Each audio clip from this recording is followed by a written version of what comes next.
Hello friends, welcome to VJS works. இன்றைக்கி தக்காளி தொக்கு ஈஸியாக ஒரு 5 நிமிஷத்தில் செஞ்சு முடிக்கிறது எப்படின்னு பார்க்கலாங்க. இது டிஃபனுக்கு, சப்பாத்தி, தோசை, இட்லி, ஒயிட் ரைஸுக்கு கூட நல்லா சூப்பராக இருக்கும். எப்படி செய்யலான்னு பார்க்கலாம் வாங்க, வீடியோக்குள்ளே போகலாம். அதுக்கு முன்னே விஜேஎஸ் ஒர்க்ஸ் சேனலை சப்ஸ்கிரைப் பண்ணலைன்னா சப்ஸ்கிரைப் பண்ணுங்கள். வாங்க, இப்போ ஒரு 1/4 கிலோ தக்காளியை எடுத்து கட் பண்ணி மிக்சியில் ஒரு 2 அடி அடித்து எடுத்து வச்சுட்டேங்க. இப்போ ஒரு வானிலையில் 2 டேபிள் ஸ்பூன் ஆயில் விட்டுருக்கேன். 2 பட்டை, 1/4 டீஸ்பூன் சீரகம், 1/4 டீஸ்பூன் சோம்பு, அது ரெண்டையும் போட்டு நல்லா செவக்க வரித்ததும் கடுகு ஒரு 1/4 டீஸ்பூன் போட்டேங்க. அதெல்லாமல் பொரியணும். பொரிஞ்சதும் வெங்காயம் நல்லா கட் பண்ணி போட்டு அது நல்லா வதக்கணுங்க. ஒரு 1/2 டீஸ்பூன் இஞ்சி பூண்டு பேஸ்ட்டும் கூட சேர்ந்து வதக்குறேன். இது நல்லா சிவப்பாக வதந்ததும் கருவேப்பிலை, கொத்தமல்லி பொடியாக நறுக்கி போட்டுட்டேன். அதையும் நல்லா சேர்த்து வதக்கிக்கலாம். அது வதங்கினதும் தக்காளி மிக்சியில் போட்ட தக்காளியை பியூரை போட்டு அதை நல்லா கலக்கலாம்.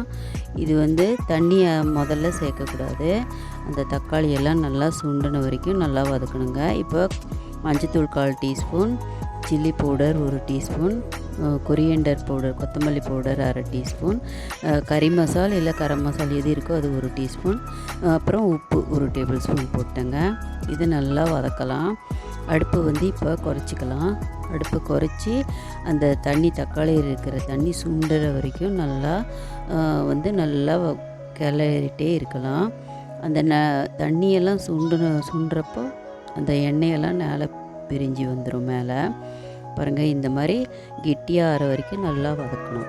வதக்கினப்புறம் நமக்கு தேவையான அளவு தண்ணி ஊற்றிக்கலாம். நமக்கு சாப்பாட்டுக்குன்னா கொஞ்சம் கெட்டியாக வேணும், டிஃபனுக்குன்னா கொஞ்சம் ஒரு 1.5 டம்ளர் கூட சேர்த்துக்கலாம் தண்ணி.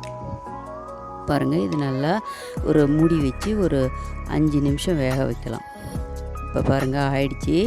இப்போ கூட தேங்காய் துருவல் 1 டேபிள் ஸ்பூன் போட்டேன். நல்லா கிளறிட்டு 1 டேபிள் ஸ்பூன் பொட்டுக்கடலை மாவு சேர்த்துட்டா இது நல்லா டேஸ்ட் கொடுக்கும். அதுக்காக தான் இந்த பொட்டுக்கடலை மாவு சேர்த்துக்கலாம்.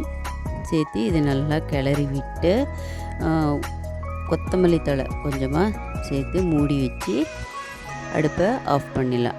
அவ்வளோதான். அது தக்காளி சுண்டுற அளவுக்கு தான் டைமு. சீக்கிரமாக செஞ்சு முடிச்சிடலாங்க. இது சாப்பாட்டுக்கும் நல்லாயிருக்கும், சப்பாத்திக்கு ரொம்ப சூப்பராக இருக்கும். ஒரு தடவை ட்ரை பண்ணுங்கள். ட்ரை பண்ணிவிட்டு விஜேஎஸ் ஒர்க்ஸ் சேனலுக்கு சப்ஸ்கிரைப் பண்ணுங்கள். எனக்கு கமெண்ட் சொல்லுங்கள், லைக் பண்ணுங்கள், ஷேர் பண்ணுங்கள். தேங்க்ஸ் ஃபார் வாட்சிங்.